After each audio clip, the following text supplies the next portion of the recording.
Welcome into Duval Daily, presented by GenJag.com. I'm Jordan Lugo. Thanks so much for tuning in here on Friday, March 15th. If you missed the news yesterday, Eric Armstead coming to Duval, a huge move for the Jacksonville Jaguars, kind of making this free agency, early wave of free agency in 2024 feel a lot better for Jaguars fans after losing out on Calvin Ridley. We're going to get into our post-free agency Jaguars mock draft, and of course, free agency still ongoing. This is really post-free agency wave one. And the Jaguars, they could still be active today. We don't know how it's going to play out. They could still make moves over the weekend, but I do think their major spending is done, but they will make more moves throughout free agency leading up to the 2024 NFL draft, to be sure. Looking at some of these top remaining needs the Jaguars have, in my opinion, going into this draft, if it happened today, I think you're looking at cornerback because, yes, you have Tyson Campbell. Yes, you brought in Ronald Darby. You have some guys you've drafted over the last couple years as depth, but I still think you need a third starter. You need either a nickel and having Ronald Darby play outside, or a guy that can play outside, kick Ronald Darby into nickel, whatever it may be. You need a third guy that you feel like can start. So I think that's someone that you probably have to draft fairly early in 2024. Edge is a big need for me as well. That is more about depth. That's more about having a rotation. Same thing with the interior of the defensive line. You've got two good starters at the edge, but you don't have much else beyond that at all. And then on the defensive line, you have three guys. You have Devon Hamilton and Eric Armstead now, who can both be your starters. Roy Robertson Harris as a rotational guy, but you really need more than that. You do have Adam Gotsis still. You do still have Jeremiah Ledbetter, but I think you'd like to bolster up the interior of the defensive line as well. Wide receiver, obviously, you still need a wide receiver one. I think you have enough guys that can be high volume targets in your passing attack that you can survive throughout the 2024 season. But at some point, you really do need a legit wide receiver one on the outside. Gabe Davis, more of a wide receiver two on the outside, receiver, but a wide receiver two in terms of how much you want to target him. A guy that can get vertical separation, a guy that can come down with some contested catches. Christian Kirk can be a high volume slot target. Evan Ingram, same type of thing. Zay Jones, if he's still here, he can be a fourth receiver for you, no problem at all. But I still think you want to try to get someone who has just a little bit higher of a ceiling on the outside than what you currently have. I also look at offensive tackle as a potential long-term need. It's certainly not a short-term need. And in 2024, they have Cam Robinson, Walker Little, and Anton Harrison. But after 2024, Cam Robinson and Walker Little's contracts both expire. So, yes, you could bring back one of those guys. Both of those guys, I doubt it. But I do think you at least want to consider trying to find an offensive tackle that can either be a starter in 2025 for you or a rotational guy, a swing tackle. So we're going to head into this draft thinking about all those things. Obviously, I don't want to reach for need. I want to let the board fall to me and draft players that make sense at those draft spots. When I'm looking at these needs, though, I think edge is a need that they will address before the draft. And they're not going to have to spend a lot of money to do that. There's guys out there that make sense. A lot of guys out there at edge that could be rotational edge players for you.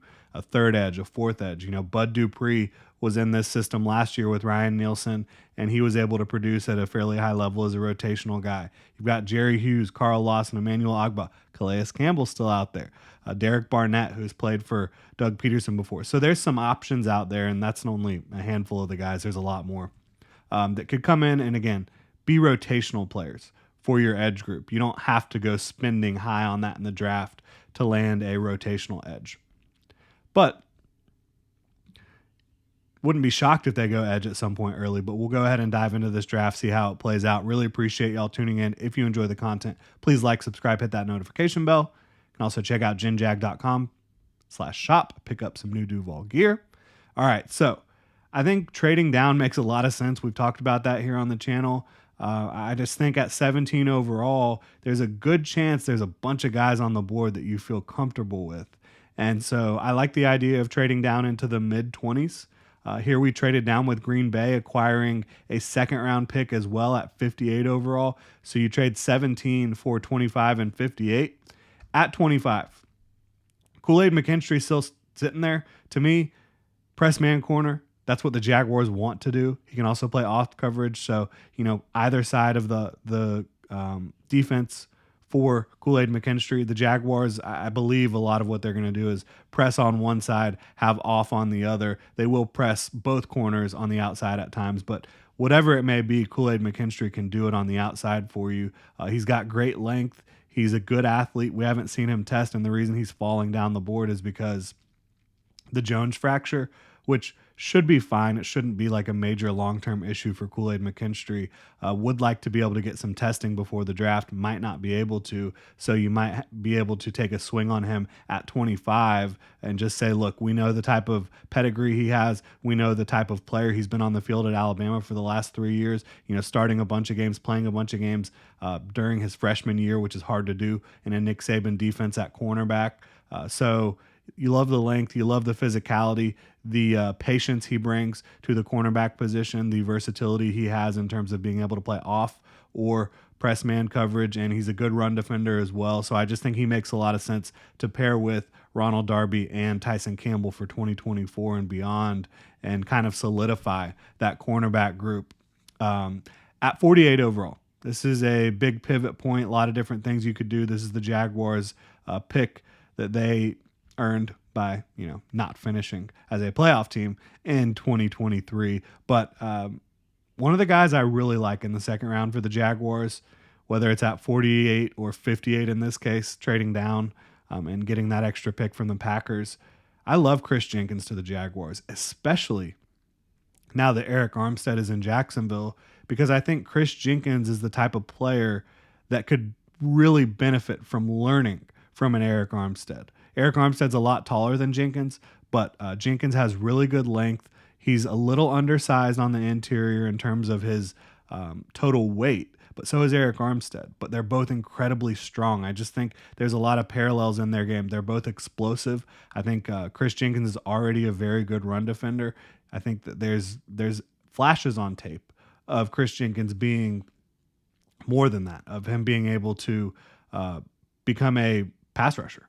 You see an inside spin counter. You see some hand usage. It's not consistently deployed at Michigan, but this guy's a really good athlete, great pedigree. Obviously, his father played in the NFL for a long time. So I think Chris Jenkins in the second round would make a lot of sense for the Jaguars. And no, at that point, defensive line isn't your biggest need, but having a group that features Devon Hamilton, hopefully fully healthy in 2024, Eric Armstead, Roy Robertson-Harris, and Chris Jenkins, I think you're really starting to like what that looks like, that rotation looks like up front for the Jacksonville Jaguars. At 58, we do go wide receiver here. Jalen Polk makes a lot of sense for the Jags, in my opinion. He can play outside. He can play inside. You can move him around the formation. He has the size and the athleticism to get the job done outside. Do I necessarily think he's going to be a wide receiver one in the NFL? Maybe not, but do I think he could be another very good high-volume target for you that you can feature at all three levels, who has very good contested catch skills, has explosive ability, and is a good route runner? Just a good, solid, balanced receiver overall. Yeah, I do think Jalen Polk fits in that mold, so it makes a lot of sense for me at 58 overall. You can keep him, or you can keep Zay Jones if you want. You can move on from Zay Jones, but he is going to be able to compete. Jalen Polk is 4 targets in year one, and then long-term be a starter on the outside for you. At 96 overall, we've got his teammate from Washington coming off the board, Roger Rosengarten, a guy that I think should be a second-round pick. Started a ton of games for Washington, has the length, has the athleticism, has tremendous overall, technical refinement in his game as a tackle. He played right tackle at Washington because that was Michael Penix's blind side. He can also play left tackle. So this is a guy I think could be a swing tackle for you in 2024 and potentially be a starter for you in 2025 if need be, if not be a swing tackle. And that would give you 4 really good tackles to go into the 2024 season with, making sure that, if we have injuries it is not going to go down the same way it went down last year, right? And the next move at 114 overall, kind of in the same vein, but on the interior, Christian Mahogany out of Boston College. This guy's got length for days. He's kind of a glass eater, road grader, interior offensive lineman type. I think the Jaguars could use one of those guys as a backup guy to push the guys in front of him and, again, as depth if anything happens with injuries up front. So love that move for them as well.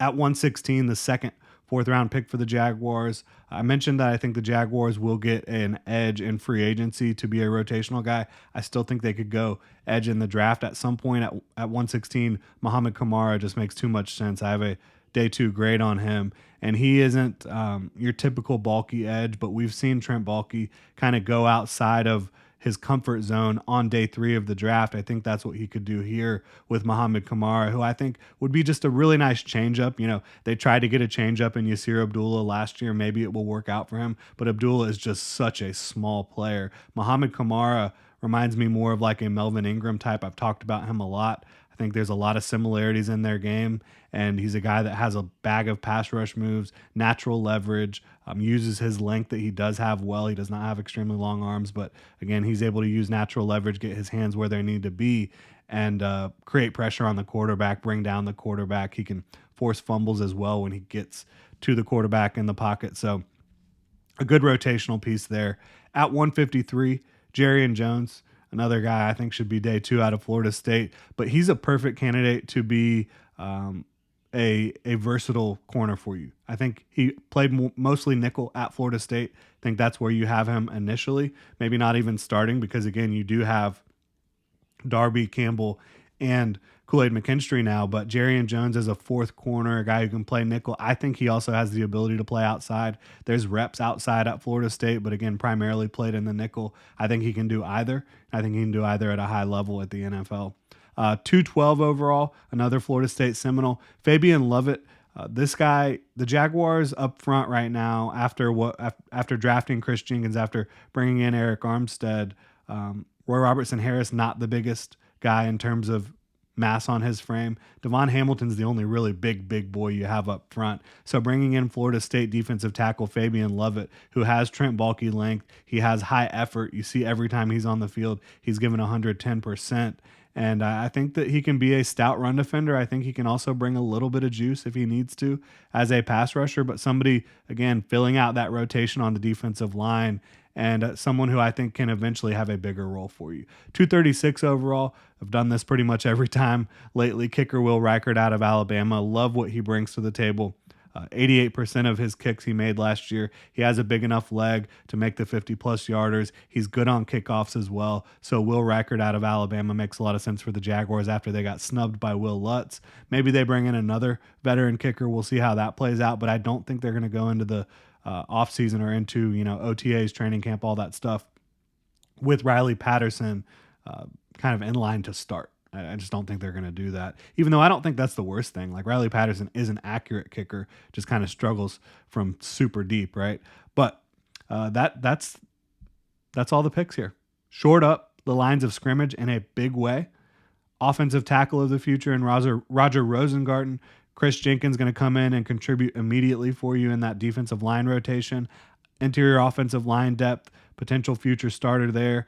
I think Chris Jenkins is such a perfect fit with Eric Armstead, learning from him. You added 2 legitimate talents at cornerback and wide receiver early in Kool-Aid McKinstry and Jalen Polk. You got a nickel corner later on who can also play outside. I think this would be a home run of a draft for the Jacksonville Jaguars, and the type of draft that would set them up not only in 2024 to really compete at the highest level because you're getting guys that can contribute immediately at important positions, but also set them up long-term to have a roster that doesn't feel like it has so many holes going into next offseason. We will see how it plays out. Really appreciate y'all tuning in. Let me know what you think in the comment section below. And if you enjoy the content, please like, subscribe, hit that notification bell. Y'all have a good one.